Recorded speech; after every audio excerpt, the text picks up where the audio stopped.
ওকে, so আজকে আমি তোমাদেরকে খুব ইম্পর্ট্যান্ট একটা কথাবার্তা বলবো। সেটা হইতেছে বাংলাদেশের মধ্যে যাদের বয়স বেশি, আই গেস 40+, তাদের মধ্যে 90% বা 70% মানুষের জন্য কিভাবে তারা ইনজুরি পায়। হ্যাঁ, 30%, 20% অ্যাক্সিডেন্ট হয় বা কোনো অ্যাবিউসের শিকার হয় বা কোনো কিছুর অ্যাক্সিডেন্টের পরে। বাট নর্মালি এটা এক ধরনের অ্যাক্সিডেন্টই। 70% অফ দ্য কেস, অ্যাটলিস্ট বাংলাদেশের মধ্যে 40 বছরের বেশি যাদের হাড্ডি ভাঙা গেছে, মানে 40 বছর হয়েছে তারপর তাদের হাড্ডি ভেঙে গেছে, এটা তাদের মেন ভিক্টিম হইতেছে পিছলায় পড়া। কারণ এটা বাথরুমে পিছলায় পড়তে পারে, গ্রামের দিকে কাদা থাকলে কাদার মধ্যে পিছলা যেতে পারে। তো এরকম পিছলায় আমাদের 70 to 60% মানুষের হাড্ডি ভাঙে, হয় পায়ের হাড্ডি ভাঙে, কোমরের হাড্ডি ভাঙে, অথবা মেরুদণ্ডের হাড্ডি ভাঙে, বা হাতের হাড্ডি ভাঙে। তো অনেক জায়গায় হাড্ডি ভেঙে যায় যদি ভুল করে তুমি পিছলায় পড়ে যাও। তো তোমাদেরকে আমি একটা সতর্কবাণী হিসেবে দিতেছি।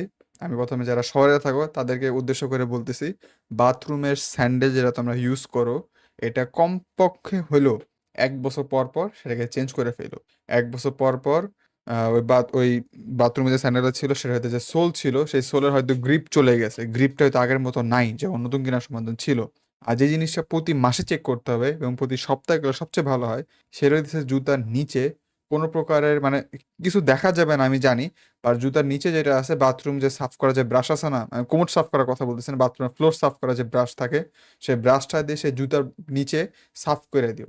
রিজন হইতেছে যদি পানি থাকার কারণে যদি কোনো শ্যাওলা বা কোনো পিছলা জাতীয় কোনো জিনিস যদি তৈরি হয় জুতার ওই সোলের নিচে, সেটা তুমি সেই ব্রাশটা দিয়ে তুমি সরাই ফেলতে পারবা, যার কারণে তোমার জুতার যে গ্রিপটা ছিল সেই গ্রিপটা তাও বজায় থাকবে।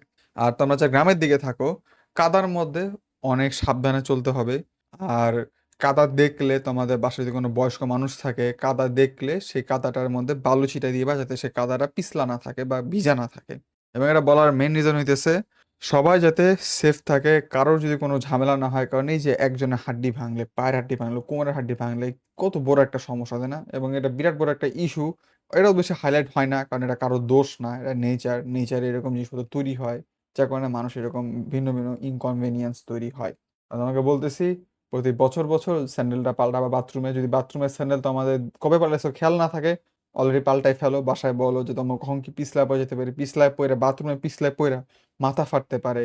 কোমরের সাথে তোমার যদি মাথা লাগে, তোমার কোমরও ভাঙবে, কাঁচও ঢুকে যাওয়ার সম্ভাবনা আছে, বেসিন ভেঙে পড়ে যেতে পারে।